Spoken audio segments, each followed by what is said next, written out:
So, hi friends. Welcome to my channel. So, ఈరోజు నుంచి మనం వర్డ్‌ప్రెస్ సిరీస్ అయితే స్టార్ట్ చేద్దాం. సో, వర్డ్‌ప్రెస్‌లో వెబ్‌సైట్స్ ఎలా క్రియేట్ చేయాలి? దాంట్లో ఏది దేనికి యూజ్ అవుతది? సో, ఇలా ప్రతీదీ కూడా ఒక్కొక్క రోజు ఒక్కొక్క కాన్సెప్ట్‌ని కవర్ చేద్దాం. సో, ఫస్ట్ అయితే మనం గూగుల్‌లోకెళ్ళి pantheon.io అని చెప్పి టైప్ చేయండి. సో, మీకిలా pantheon.io అని చెప్పి ఒక వెబ్‌సైట్ ఒస్తది. సో, దాని మీద క్లిక్ చేయండి.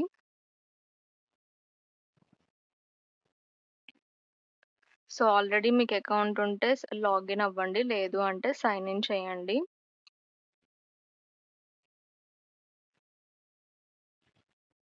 సో, ఇక్కడ చూసినట్టయితే I build or manage websites my account click చేయండి. సో, ఇప్పుడు మీరు మెయిల్‌తో సైన్ అప్ అయిపోండి. లేదు అంటే మీరిక్కడ మీ మెయిల్ అడ్రెస్ ఇచ్చి సైన్ అప్ అవ్వండి.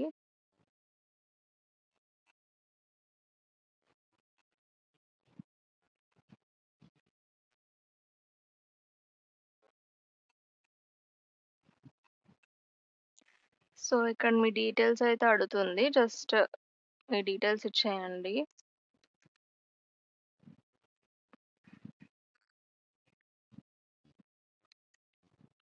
First name, last name, country,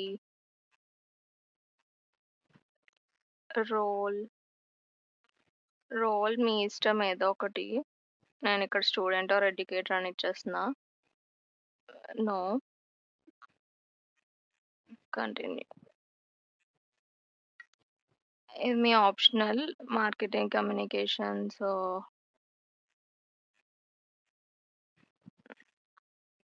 so, once మీరు లాగిన్ ఆర్ సైన్ అప్ అయిపోయాక మీకిక్కడ మీ పాంథియోన్ డాష్‌బోర్డ్ అయితే ఇలా ఉంటది. సో, యాక్చువల్‌గా పాంథియోన్ అన్నది అసలు మనం ఎందుకు ఓపెన్ చేసాము? దానివల్ల యూజ్ ఏంటి అంటే, సో, మనం మనం ఇప్పుడు ఏదైనా వెబ్‌సైట్ క్రియేట్ చేసుకున్నప్పుడు దానికి మనం హోస్టింగ్ అండ్ ఏంటది డొమైన్ కొనుక్కుంటాం కదా! సో, అలాంటి పని లేకుండా మనం ఫ్రీగా నేర్చుకోవడానికి అయితే ఈ పాంథియోన్ యూజ్ అవుద్ది. సో, పాంథియోన్ నుంచి మనం వర్డ్‌ప్రెస్ అన్నది లింక్ చేసుకొని దీని నుంచి యూజ్ చేసుకోవచ్చు. అంటే మీకొక హోస్టింగ్ ఎన్విరాన్మెంట్‌ని ఇస్తది పాంథియోన్ అన్నది. మీరు పర్చేజ్ చేయకుండా. ఇది ఫ్రీ అన్నమాట. ఫ్రీ యాక్సెస్ ఇస్తది. సో, అందుకు మనం పాంథియోన్ లాగిన్ అయ్యి దీని నుంచి మనం మన వెబ్‌సైట్ వర్డ్‌ప్రెస్ సైట్ అన్నది మనం క్రియేట్ చేసుకుంటున్నాం. సో, ఫస్ట్ వచ్చేసి పాంథియోన్‌కెళ్ళిపోయారు కదా! ఇక్కడ సైట్స్. సో, మనం సైట్స్ ఏం క్రియేట్ చేయలేదు. ఇప్పుడు మనం మన సైట్ అన్నది క్రియేట్ చేయాలి.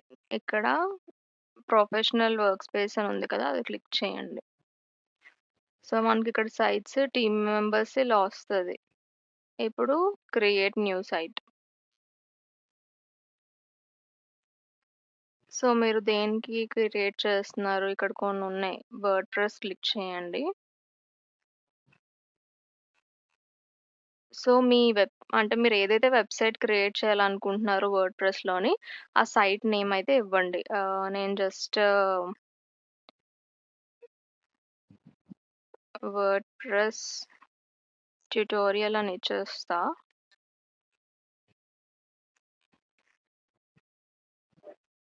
Already in use.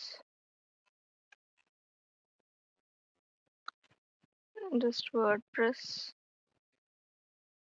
అది కూడా ఆల్రెడీ ఇన్ యూజ్. హ్మ్.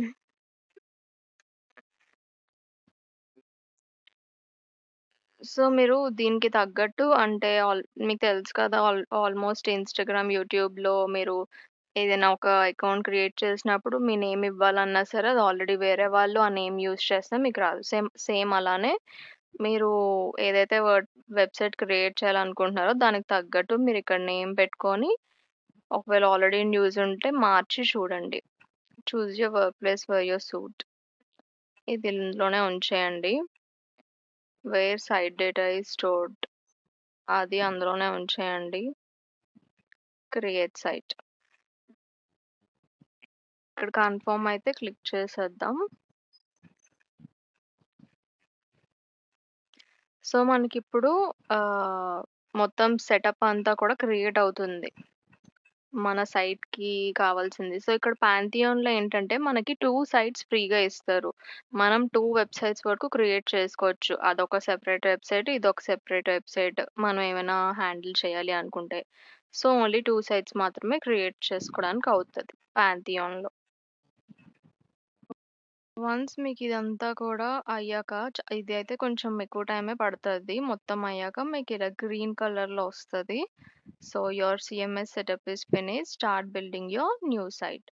సో, జస్ట్ మనం go to site dashboard click చేయండి.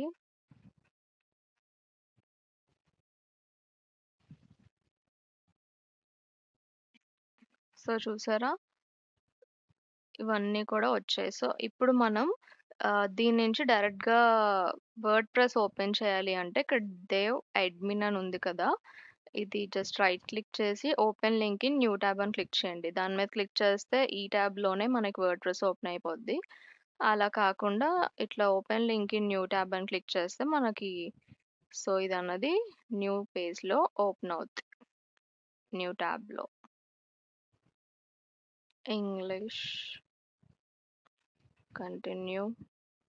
సో, ఇక్కడ మీ సైట్ డీటెయిల్స్ అయితే ఇవ్వండి. మీరు నార్మల్ ప్రాక్టీస్‌కి కాబట్టి ఏదో ఒకటి సైట్ నేమ్ ఇచ్చేయండి. అది మీ ఇష్టం. హ్మ్.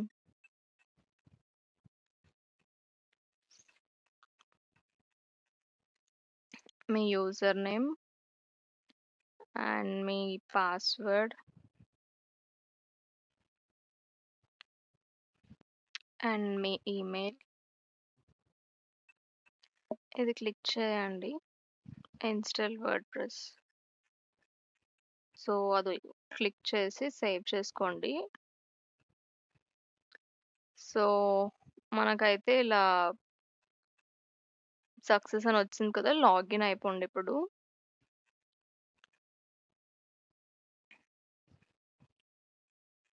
యెస్. సో, ఇది మన కంప్లీట్ వర్డ్‌ప్రెస్ డాష్‌బోర్డ్. సో, ఇందులో మనం ఏమేం చేస్తాము, ఏది దేనికి యూజ్ అవుతది, ఇవన్నీ కూడా ఒక్కొక్కటి చూద్దాం. అండ్ అలానే ఇప్పుడు మీరు మీ సైట్ ఓపెన్ చేయాలంటే ఇక్కడ వర్డ్‌ప్రెస్ అని ఉంది కదా! జస్ట్ ఇక్కడ ఇట్లా హోవర్ చేసి విజిట్ సైట్ క్లిక్ చేసి open link in new tab click చేస్తే బై డిఫాల్ట్ ప్రెజెంట్ మనం ఏమి టెంప్లేట్ యాడ్ చేయడం ఏమి క్రియేట్ చేయలేదు కాబట్టి డిఫాల్ట్ టెంప్లేట్ అన్నది ఇలా వస్తది. ఒకవేళ మీరేమైనా టెంప్లేట్ వేసి మీ ఓన్ వెబ్‌సైట్ క్రియేట్ చేస్తే మీ వెబ్‌సైట్ అన్నది ఇక్కడ విజిబుల్ అవుద్ది. సో, ఈ విధంగా మీరు మీ సైట్ అయితే ఓపెన్ చేసి చూసుకోవచ్చు. లేదు అంటే మీరు డైరెక్ట్ ఇక్కడ పాంథియాన్‌లో కూడా ఇక్కడ డెవ్ సైట్ అని ఉంది కదా! ఇది క్లిక్ చేసినా సరే మీకు సేమ్ ఇక్కడ ఈ పేజ్ అన్నది ఓపెన్ అవుద్ది. సో, ఇప్పుడు మనం డాష్‌బోర్డ్‌లోని అసలు ఫస్ట్ వర్డ్‌ప్రెస్ అంటే ఏంటి? అసలు మనం అది దేనికి యూజ్ చేస్తాము? అందులో మనం ఏమేం చేయొచ్చు అన్నది జస్ట్ చిన్న ఇంట్రడక్షన్ చేసుకుందాం. సో, ఫస్ట్ వచ్చేసి వర్డ్‌ప్రెస్ అనేది వెబ్‌సైట్స్ క్రియేట్ అండ్ మేనేజ్ చేయడానికి యూజ్ చేస్తాం. ఈ వర్డ్‌ప్రెస్ అన్నది కంటెంట్ మేనేజ్‌మెంట్ సిస్టమ్. షార్ట్‌గా సీఎంఎస్ అంటూ ఉంటాము. సో, వెబ్‌సైట్‌లో కంటెంట్‌ని ఈజీగా క్రియేట్ చేసి, ఎడిట్ అండ్ మేనేజ్ చేయడానికి హెల్ప్ చేస్తది. ఈ సీఎంఎస్ అన్నది. సో, మనం వెబ్‌సైట్ క్రియేట్ చేయాలంటే ప్రతి పేజ్‌ని కోడింగ్‌తో ఫ్రమ్ స్క్రాచ్ బిల్డ్ చేయాల్సిన అవసరం అయితే లేదు. ఎందుకంటే ఈ వర్డ్‌ప్రెస్‌లో వితౌట్ కోడింగ్ మనం వెబ్‌సైట్స్ అన్నవి క్రియేట్ చేయొచ్చు. చాలా సింపుల్‌గా డిఫాల్ట్ టెంప్లేట్ వేసి చేయొచ్చు. కోడింగ్ మనం యూజ్ చేయాలనుకుంటే కోడింగ్ కూడా ఇందులో యూజ్ చేయొచ్చు. బట్ ఆల్మోస్ట్ మనం టెంప్లేట్స్‌తోనే ఈజీగా వెబ్‌సైట్ అయితే క్రియేట్ చేసేస్తాం. అండ్ దీంట్లో మనం పోస్ట్ క్రియేట్ చేయొచ్చు, ఇమేజెస్ అప్‌లోడ్ చేయొచ్చు, పేజెస్ క్రియేట్ చేయొచ్చు, వెబ్‌సైట్ డిజైన్ చేంజ్ చేయొచ్చు, మెనూస్ క్రియేట్ చేయొచ్చు, ప్లగిన్స్ యాడ్ చేయొచ్చు. సో, ఇలా మనం కంప్లీట్‌గా వెబ్‌సైట్ మేనేజ్ చేయడానికి ఈ డాష్‌బోర్డ్ అన్నది యూజ్ చేస్తాం. సో, మెయిన్‌గా చాలామంది బ్లాగ్స్ కోసం యూజ్ చేస్తారు. ఐ మీన్ వర్డ్‌ప్రెస్ అన్నది. సో, బ్లాగ్ వెబ్‌సైట్స్ క్రియేట్ చేసి దాంట్లో వాళ్ళ కంటెంట్ అన్నది పబ్లిష్ చేయడానికి యూజ్ చేస్తుంటారు. అండ్ కొంతమంది బిజినెస్ వెబ్‌సైట్స్ క్రియేట్ చేస్తారు. కొంతమంది పోర్ట్‌ఫోలియో వెబ్‌సైట్స్ క్రియేట్ చేస్తారు. ఎడ్యుకేషనల్ వెబ్‌సైట్ మనం కామర్స్ వెబ్‌సైట్ కూడా ఇందులో క్రియేట్ చేసుకోవచ్చు. జస్ట్ మనం ఒక సింపుల్ ప్లగ్‌ఇన్ యూజ్ చేసి క్రియేట్ చేసుకోవచ్చు. సో, ఇలా డిఫరెంట్ టైప్స్ ఆఫ్ వెబ్‌సైట్స్ అయితే క్రియేట్ చేసుకోవడానికి యూజ్ చేస్తాం. అండ్ ఇక్కడొచ్చేసి మనం ఒక్కొక్కటి చూద్దాం. సో, డాష్‌బోర్డ్‌లో ఇవి మనకి డైలీ అప్డేట్స్ లాగా మనం ఏమేం చేసాము అండ్ మనం ఇప్పుడు ఏమైనా ప్లగ్ఇన్ ఏమైనా ఇన్‌స్టాల్ చేసినా ఇవన్నీ వస్తాయి. ఓకే. ఫస్ట్ ఆఫ్ ఆల్ ఏం అన్నది చూద్దాం. So, post. అసలు పోస్ట్ అంటే ఏంటి? పోస్ట్‌లో ఏమేం చేయొచ్చు? దానివల్ల యూజ్ ఏంటి అన్నది చూద్దాం. సో, పోస్ట్స్ మనం మెయిన్‌లీ బ్లాగ్ ఆర్టికల్స్ కోసం యూజ్ చేస్తాం. మీరు, మీరు చూస్తూ ఉంటారు గూగుల్‌లో best blog I mean like best AI tools for students అన్న ఆర్టికల్ పబ్లిష్ చేయాలనుకుంటే దాన్ని మనం ఇక్కడే క్రియేట్ చేయొచ్చు. సో, గూగుల్‌లో మీరు సెర్చ్ చేసినప్పుడు ఒక పేజ్ ఐ మీన్ ఒక కంటెంట్ ఒచ్చి దాంట్లో డీటెయిల్ ఒస్తది కదా! సో, అవన్నీ కూడా బ్లాగ్ ఆర్ ఆర్టికల్స్ అని చెప్పొచ్చు. అవి మనం ఈ పోస్ట్ అన్న దాంట్లో క్రియేట్ చేసుకోవచ్చు. యాడ్ పోస్ట్‌లోకెళ్ళి అలా క్రియేట్ చేసుకోవచ్చు. అంటే నేనిప్పుడు డీటెయిల్‌గా చెప్పట్లేదు. జస్ట్ ఏది దేనికి యూజ్ అవుతది, దేనికి యూజ్ చేస్తాం అన్నదే ఎక్స్‌ప్లెయిన్ చేస్తున్నా. సో, పోస్ట్ అన్నది బ్లాగ్స్, ఆర్టికల్స్ దానికోసం యూజ్ చేస్తాం. Next media. సో, మీడియా ఏంటంటే మనం ఇమేజెస్ అప్‌లోడ్ చేయడానికి. ఇమేజెస్, వీడియోస్, డాక్యుమెంట్స్ ఇలా ఏవైనా సరే అప్‌లోడ్ చేయడానికి. సో, మనం ఒక్కసారి ఇమేజ్ కానీ, లేకపోతే వీడియో కానీ అప్‌లోడ్ చేశామంటే, సో, మనం మన వెబ్‌సైట్‌లోని ఎక్కడైనా యూజ్ చేసుకోవచ్చు. సపోజ్ మీరొక హోమ్ పేజ్ ఉంది. హోమ్ పేజ్‌లో మీరు ఒక ఇమేజ్ యూజ్ చేశారనుకోండి. సో, సేమ్ ఇమేజ్ మీరు మళ్ళీ వేరే ఇంకేదో పేజ్‌లో యూజ్ చేయాలనుకుంటున్నారు.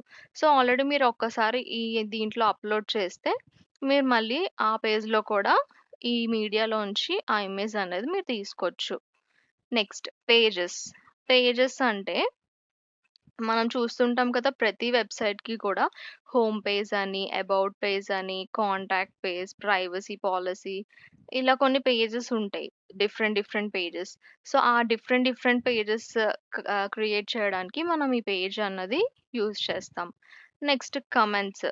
సో, మనం ఏదైనా బ్లాగ్ కానీ, ఆర్టికల్ కానీ క్రియేట్ చేస్తే సో, ఆ క మన అంటే లైక్ దానికి ఎవరైనా కమెంట్ చేస్తే ఆ కమెంట్స్ అని మనం ఇక్కడ చూసుకోవచ్చు.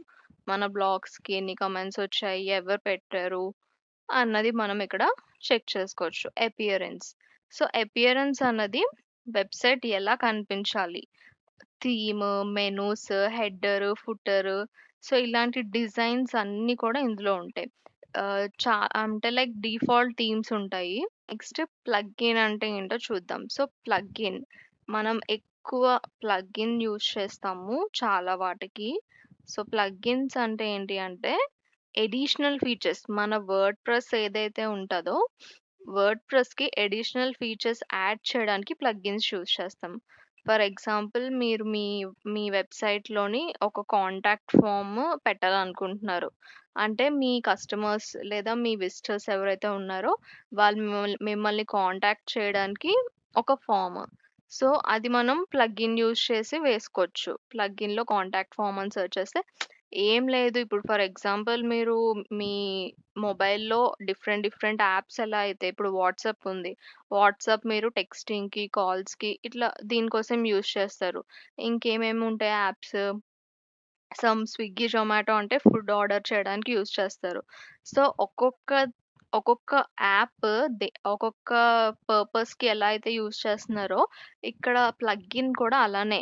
ఇప్పుడు మీరు ప్లగ్ఇన్ అంటే ఒక యాప్‌లా అనుకోండి. ఒక యాప్. మీ వెబ్‌సైట్‌లోని ఒక కాంటాక్ట్ ఫార్మ్ కావాలి అంటే, మీరు దాన్ని యాక్టివేట్ చేయాలి. ఇన్‌స్టాల్ చేసి యాక్టివేట్ చేయాలి. ఇంకా అలానే మీ వర్డ్‌ప్రెస్‌కి, మీ వెబ్‌సైట్‌కి ఎస్‌ఈఓ చేయాలంటే ఎస్‌ఈఓ ప్లగిన్ సెపరేట్‌గా ఉంటది. అండ్ ఇంకా అలా ఇంకా మీరు అంటే లైక్ మీరు కామర్స్ వెబ్‌సైట్ అయితే దానికి రిలేటెడ్ ప్లగిన్స్ ఏవో ఉంటాయి. అంటే లైక్ కా ఆహ్, పేమెంట్ అది అవ్వాలి, ఇలా అప్‌డేట్ అవ్వాలి. ఇలా రిలేటెడ్ ప్లగిన్స్ అన్నవి చాలా ఉంటాయి. సో, అది మీరు తగ్గట్టు ఇన్‌స్టాల్ చేసి యూజ్ చేసుకోవచ్చు. నెక్స్ట్ యూజర్స్ అంటే మన వెబ్‌సైట్‌ని మల్టిపుల్ పీపుల్ మేనేజ్ చేస్తున్నప్పుడు యూజర్స్‌ని యాడ్ చేసి వాళ్ళకి డిఫరెంట్ పర్మిషన్స్ ఇవ్వచ్చు. ఫర్ ఎగ్జాంపుల్ మనకి అంటే లైక్ సెపరేట్ కంపెనీ ఉందనుకోండి. దానికి డిఫరెంట్ డిఫరెంట్‌గా ఇస్తారు. లైక్ అడ్మినిస్ట్రేటర్ అని, సబ్‌స్క్రైబర్ అని, ఇంకా కొన్ని ఉంటాయి. అంటే ఇప్పుడు అడ్మిన్ అనుకోండి. అడ్మిన్‌కి కొంతవరకు యాక్సెస్ ఉంటది.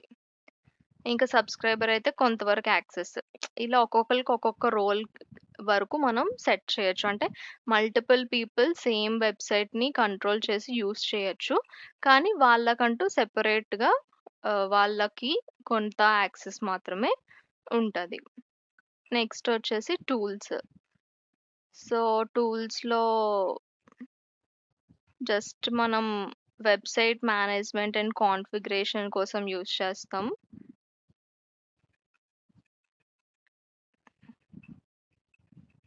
ఇంకా సెట్టింగ్స్, జస్ట్ జనరల్ సెట్టింగ్స్ అంతే. సో, ఇది మన వర్డ్‌ప్రెస్ డాష్‌బోర్డ్ యొక్క ఎక్స్‌ప్లనేషన్. సో, రేపటి నుంచి మనం ఒక్కొక్కటి ఇన్ డీటెయిల్‌గా నేర్చుకుందాము.